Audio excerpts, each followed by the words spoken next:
guys! So today I'll be doing another anime recommendations video. But before we continue on, I just wanted to give you a heads up that most of the animes I picked for this recommendation video are romantic comedy, slice of life, just because they were the animes that popped into my head first, and some of them I'm actually currently rewatching. And lastly, I'm just gonna pop a quick spoiler warning in here just because who knows, I might be bringing up some spoilers when it comes to some of the animes that I'm talking about in this video. So without further ado, here we go. First up is the 7 Deadly Sins. So basically the 7 Deadly Sins were an active group of knights in the region of Britannia. They disband after they supposedly plotted to overthrow the kingdom of Leonis. And again, supposedly their defeat came by the hands of the Holy Knights, but there are rumors floating around that they're still alive and still out there. So fast forward 10 years later, the Holy Knights decide to stage a coup d'etat, which is basically an overthrow of the kingdom of Leonis. And they captured the king, becoming the new rulers of the kingdom. The third princess of Leonis, Elizabeth, decides to go and search for the 7 Deadly Sins in hopes to enlist their help to save the kingdom. I loved the first season of this anime, loved it, loved it, loved it. I watched it over and over again and I never get tired of it. So yeah, obviously first season has already aired, then there was a 4-episode OVA, and now we have the second season, which is Revival of the 10 Commandments, which is currently airing.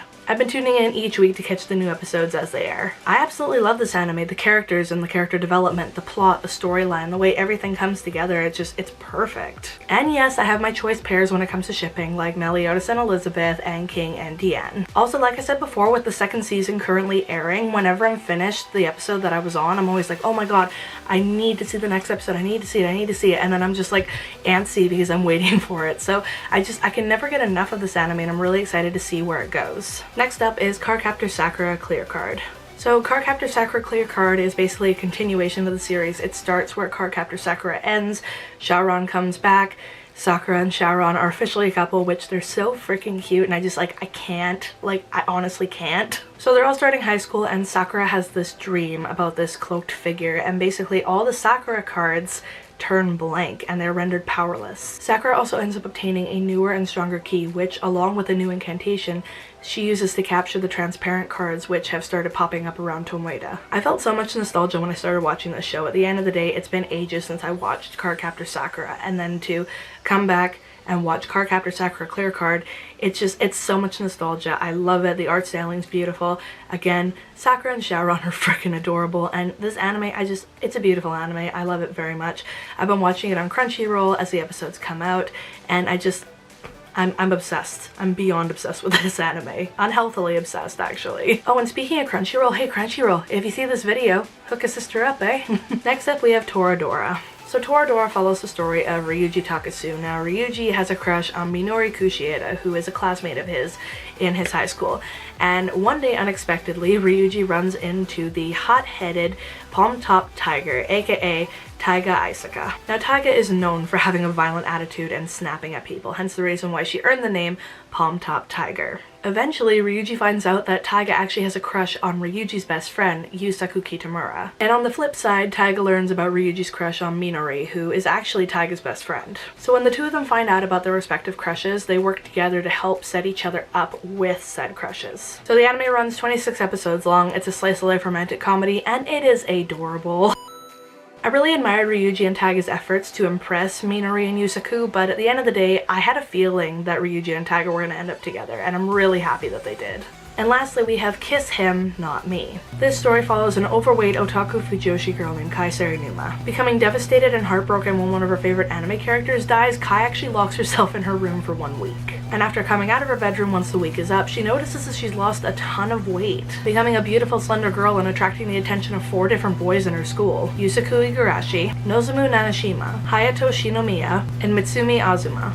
Despite knowing about Kai's anime tendencies, the 4 boys, along with another fujoshi girl named Shima Nishima, all compete for Kai's affections. Running 12 episodes long, this anime is a rom-com reverse harem that I actually really enjoyed. There's only one thing that bugged me about this entire anime, about this entire story in general. Nanashima and Shinomiya as characters came off as really shallow. They only started to have interest in Kai once she lost the weight, treating her rather poorly before she lost the weight. I mean, even Igarashi was like this at first, and it honestly put me off of those characters because they were so shallow, only paying attention to looks, and I didn't like that. Out of Kai's 5 suitors, I guess you could say, only 2 of them came off genuine to me: Mutsumi and Shima. Both of them didn't just start liking Kai as soon as she lost the weight. They liked Kai back when she was overweight, and they continued to like Kai even when she lost the weight. So at the end of the day, I am very grateful for Mutsumi and Shima and for them being genuine in their feelings, and their feelings were constant. They never wavered. They were constant feelings. No matter if she was overweight or skinny, like, it didn't matter. They were focused on Kai as a whole. They weren't just focused on her looks. When it comes to shallow characters and shallow people who only focus on looks, I tend to get kind of put off, because there's more to people than looks, far more to people than looks.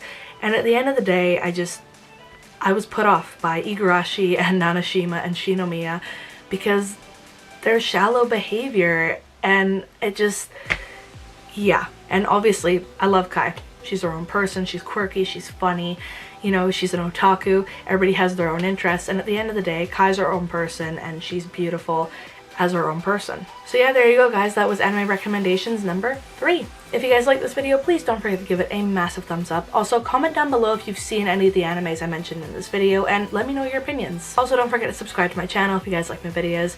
Keep being awesome, and I'll see you in the next one. Bye guys.